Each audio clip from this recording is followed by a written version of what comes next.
Welcome back to Stem Cells Unveiled, from basics to breakthroughs. I'm Dr. Sukant Khurana, your host, and we are on episode 9, Bioengineering the Future, Stem Cells and Organoids. Leading us today is once again extraordinary Basudha Banerjee, a regenerative medicine expert who's been steering this series with incredible insights. Basudha, take us into the lab of the future, and I'm ready for this deep dive. You, Dr. Khurana. So this episode is pure science fiction turned reality, like bioengineering with stem cells and organoids. It's so mind-blowing. And I'm thrilled to dive into growing organs like livers and kidneys in the laboratories.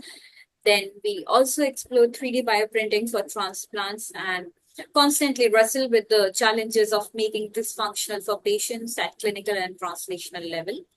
So let's get started with growing tissues and organoids. It's the point where stem cells shine. So, Dr. Khurana, what's the first lab-grown organoid that pops into your mind? Well, I would say brain organoids. They've been big news. We had a very tiny, minuscule contribution to it in terms of brain slabs. But I've been following that closely because very interested in epilepsy, Parkinson's, Alzheimer's, autism. So for me, brain organoids are the first one. Over to you to kick things off. Yeah, that's rightly said. Brain organoids are awesome. But let's pivot to some others. I guess liver would be my starting point. So, using iPSCs, you can nudge them into hepatic progenitus, and then in a dish, they self-organize into liver organoids with hepatocytes and bile ducts. I've read a lot of papers where these mini livers sort of metabolize drugs like the real thing, but it's so unreal. Then we also have kidneys. So iPSC derived kidney organoids form nephron-like structures, filtering the waste in lab tests. And proceeded further, we have lungs. So lung organoids with all the alveolar cells are being grown to study diseases like fibrosis. These aren't just blobs; they literally mimic the organ function. And sir, what is your take on how these organoids come together?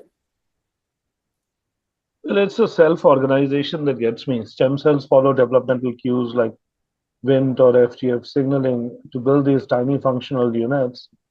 It's a marvel of biology and bioengineering, and take you on a very tiny tangent. At University of Texas at Austin in Patterson Building, there used to be sort of free books corner. There were amazingly brilliant scientists. Have not seen the kind of generosity of some.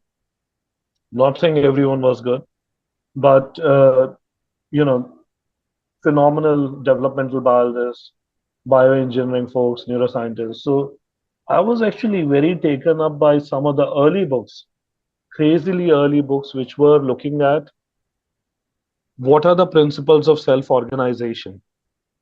The world has focused more on developmental factors, but there are some aspects of self organization which are even mechanical, and there are aspects which are electrical with ion channels, which have, I believe, which I used to believe back in 2006 7. We are almost 20 years now, and very little progress is made on that. So what gets me is the marvel of biology and engineering, but what also gets me is there's so much more that remains to be explored. That's rightly said. The self-organization is really a marvel. So those cues that mimic embryogenesis, and the result is a 3D snapshot of an organ. So with that, let's level up to 3D bioprinting because this is exactly where it gets wild. Now let's picture this. A printer loaded with a bioink, which is a combination of stem cells mixed with hydrogels, layering them into precise shapes. And for transplants, cardiac patches are a start. So in this case, iPSC-derived cardiomyocytes printed into beating sheets. Watched plenty of videos of these patches syncing with the rat heart post-injuries. For research, bioprinted liver tissues test drug toxicity better than the flat cultures. And what is your angle on the bioprinting potential? Well, you're painting a very vivid picture. I love this. Had people been more pro entrepreneurship, this was one of the first things I was actually suggesting when I was a professor at ICER Kolkata. But that was, place of protest and left revolution. And, things didn't go that way. But the whole bioprinting is something that really amazes me. The precision, printing vascular channels alongside cells could solve transplant shortages. It's a leap forward. I even remember a very interesting, uh, listening to something with now I think I'm not even sure if Apple sells it anymore. I think now everything is on iPhone. There used to be these minis, right? So I used to listen, and I remember one interesting discussion I had traveling from Long Island to New York City on kidney shortage and having a discussion with another fellow postdoc from Cold Spring Harbor on how maybe the future in 7, 8 years belongs to bioprinting kidneys. And we, I think, underestimated the timeline, but the direction what we were thinking wasn't that wrong. And I think that postdoc, Arkari, there's a Bengali guy who was there postdoc with me in different lab at Cold Spring Harbor. I think he's doing exactly what we discussed. He's currently in Boston. At least that's what I see from his LinkedIn profile. Has been a couple of years since I've spoken to him. But I think precision printing of is the future, and that could solve transplant shortages. I think that'll be a huge leap forward. That's right. I mean, vascularization is definitely the key to organ bioprinting, and organ bioprinting is tackling this issue. Imagine printing a kidney with blood vessels, iPSCs for the parenchyma, endothelial cells for the plumbing. We have seen a lot of papers where bioprinted skin grafts are in trials too, wherein mesenchymal stem cells are layered with collagen for the burn victims. The research side, just as cool, the bioprinted lung model mimics cystic fibrosis better than the mice. But here's the catch: scaling up to full transplantable organs, that's the issue. So I'm sort of obsessed with this challenge because organoids are tiny, a few millimeter, and bioprinted tissues that often lack full complexity. What hurdles do you see in going big? Well, size is brutal. Vascularizing a whole organ, keeping cells alive deep inside is a massive bioengineering puzzle. Having looked at it from other angle, when I used to work at UT Austin in Nace Golding's lab for my PhD, I did electrophysiology in Nace's lab, who was my PhD advisor. I did a lot of collaborative work in with Northwestern in cell molecular biology mathematics from NYU. But essentially, it was about the fastest metabolic tissue. We were working on brainstem. Hippocampus can stay alive for much longer, happier with ACSF flowing. But even 200 micrometer thick brainstem tissue started dying off in 3 hours. So keeping cells alive, getting oxygen to them, getting nutrients to them is a major engineering puzzle, something I've thought about since 2003. It's been more than, 20 years now, almost 22 years. I've followed some of the advances in seeing solutions. Obviously, I was looking at from the real organ perspective, not from organoid and this solution perspective, but I'm sort of interested in different directions, mostly leading to solutions. So this is something I've been following up on. So I see this as a major engineering puzzle. I have some ideas. We'll keep it for some other time. Uh, the second thing is functionality, matching natural organ strength. That is also extremely tough. And I think part of the problem is these are tough challenges, but part of the problem is also expertise is often in silos.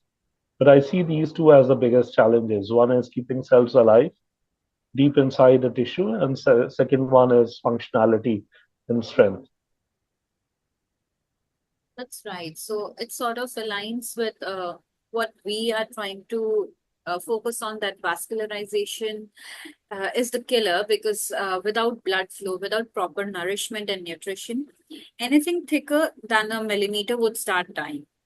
And in that context, I've also read about decellularized scaffolds, stripping a pig liver to its matrix, reseeding it with the human stem cells.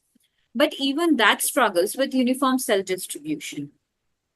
Bioprinting's better at microvessels, but scaling to a full liver or heart, we are taking billions of cells, precise architecture like heart walls, kidney glomeruli, and then there is maturation. Lab grown tissues often act juvenile, but not fully adult like. I've read a lot of lung organoid papers that suffer from weak surfactant production. Innovations like bioreactors might help, which would mimic the blood flow, but then again, the cost and time are brutal too. Dr. Khurana, any bright spots do you see cracking in these? Yeah, bright spots, definitely. Hybrid approaches combining bioprinting with scaffolds and AI optimizing cell placement, you know, um, they are pushing us closer. It's a slow but steady march, and um, if you want answer to anything with me, I will have this magical phrase or word AI. I hope people don't get too bothered by it, but I genuinely mean it. It's not hype, and the reason is, see, the when you're combining bioprinting with scaffolds, AI can optimize cell placement more than any human can because you're looking at parameters which are not 5 or 10, right, or 100. Sometimes, again, go back to my favorite organ brain. Within a few millimeters cube, you're dealing with at least 1,000 different kind of neurons, right? So a human putting together becomes impossible, and having this following this same thing becomes impossible. And looking at underlying patterns sometimes can evade the smartest mathematician. So I think combining bioprinting with scaffolds, but AI optimizing cell placement is gradually getting us there. It's a slow but a steady march. Yeah, I mean that signifies that AI is a total game changer because designing vascular networks we could not dream up manually. And organoids, they're already revolutionizing the research. Like drug screening on kidney organoids beats the animal models, hands down. For transplants, we are inching towards it, like functional patches today and maybe whole organs tomorrow. This bioengineering future is so close, I can taste it, even with the hurdles. With that, Dr. Khurana, thanks for letting me lead this. It's been a blast dreaming big with you. Thank you so much. Thank you, Vasudha. You've been phenomenal, blending vision and reality seamlessly. That's episode 9, folks, led by incredible Vasudha Banerjee. Next time, we'll explore personalized medicine with stem cells. If you have got comments, questions, please put them in the comment section below. Love to hear from you. Thank you, and see you next time.